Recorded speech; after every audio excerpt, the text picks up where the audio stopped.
Here we go, Jefferson Burks. It's another fantastic Daytona test. You've got a brand new toy, both human and machine.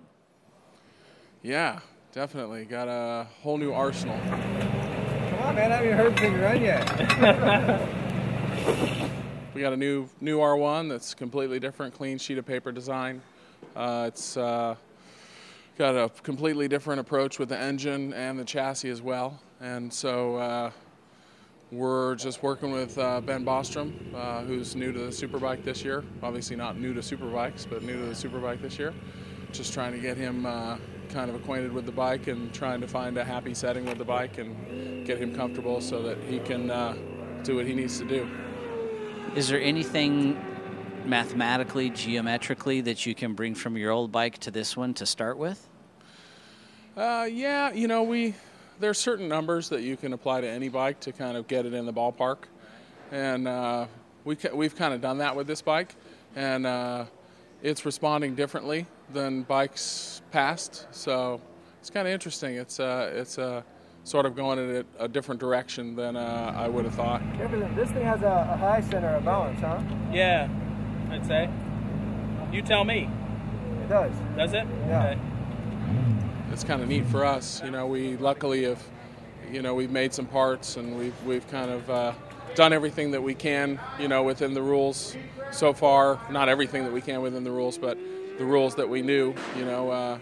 So I think we have a pretty good selection of things to test. We saw you had the front end off the bike. I guess you were changing offsets, triple clamp offsets or something? Yeah, we can, with the rules as they are, you're allowed to change the steering head angle, and you're allowed to change the triple clamps and the triple clamp offset, which gives you, you know, you can take a really good handling street bike that's maybe not such a great race bike, and you can adjust the steering head angle either out or in, or the clamps out or in, to find sort of that sweet spot that you're looking for as far as rake and trail numbers, and everything sort of works with the center of gravity and where the rider likes to be. Every rider has a different number that he likes.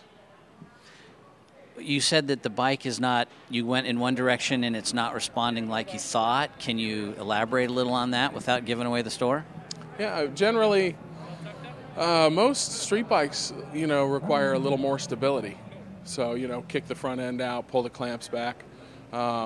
This one's kind of reacting the other way. And as a street bike, it seems pretty nimble, like a very nimble street bike, but we're kind of having to go the other direction with it than we've gone in the past. And so luckily we made some stuff that we didn't think we were really going to need, but we're using it, so it's good. Front should be good to hammer on after one lap, okay?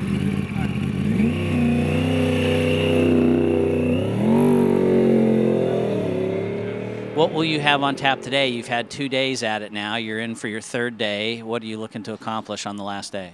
We made a change last night to the front end again to try and get a little better feel for Ben on the front, and I think, you know, we've got him kind of comfortable. You know, we're in the ballpark now, so today we're just going to test this. If it works out, we'll stick with that, and then we're just going to go through all the tires that Dunlop brought to test. They brought 5 different tires for us to test, so we're going to work through those and you know, try and put some laps on them and, you know, see how the thing does with like, you know, close to a race stint.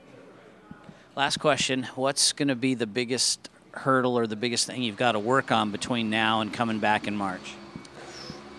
Yeah, we got a lot of work to do, actually. I mean, it was a monumental amount of work to get here, and you know, everyone on the team, Tom Halverson, Keith McCarty, Tom Halverson, and everyone on the team did a huge amount of work to get these things ready to be here to test, and especially with the late arrival of the rules, we kind of had to change some things last minute, so there was a lot of hustling required. And I think FedEx did pretty well this month from Yamaha.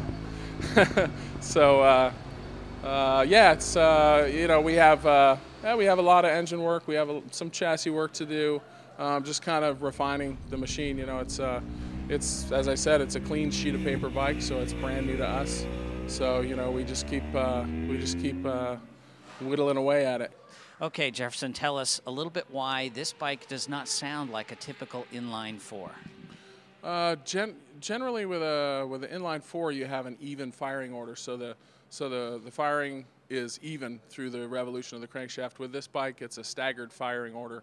They call it a cross-plane crankshaft, and it's more along the lines of actually right along the lines of what the MotoGP bike is using, and very successfully. And what it does is it breaks up the firing order, and it allows the tire a little bit of time to recover. So with an even firing order, as the tire breaks away, it breaks away, it breaks away, it breaks away, keeps going. With this, it breaks away. It's got a moment to recover, and then it fires. You know, boom, boom. So it's kind of like boom, boom, boom, boom, boom, boom, boom, boom, and more along the lines of like a VMAX. And honestly, I think it sounds a lot like a VMAX. It sounds.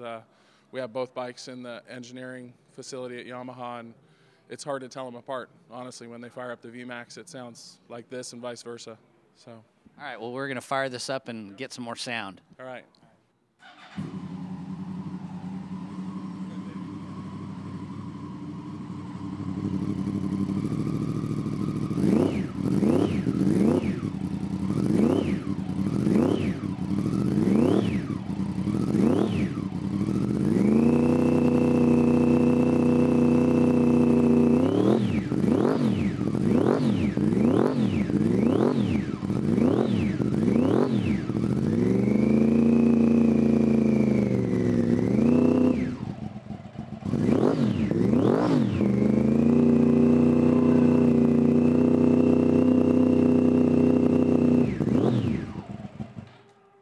Okay, we'll take two. All right.